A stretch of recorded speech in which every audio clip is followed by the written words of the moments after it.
Hi guys, good evening. I just came home and look what I got in Asian market. What I bought there in Supermercado Asia. Look at this guys. I bought it for €1.99. It's a huge cauliflower. Look at this guys. Wow, it's very big. Wow, this is a kind of Asian cauliflower.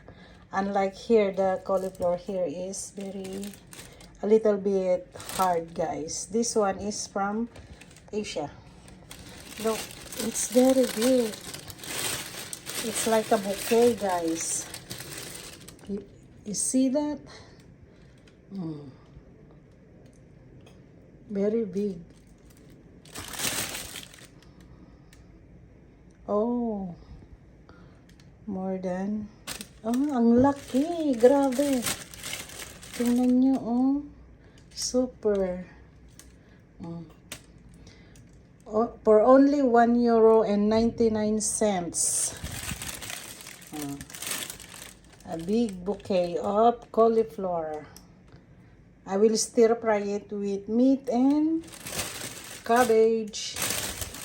But I forgot how much I paid for this cabbage.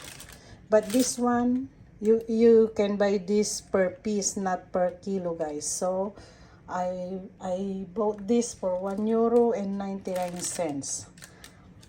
Not bad because it's very big, guys. It's a huge cauliflower. And this is delicious also. Bye. Thanks for watching, everyone.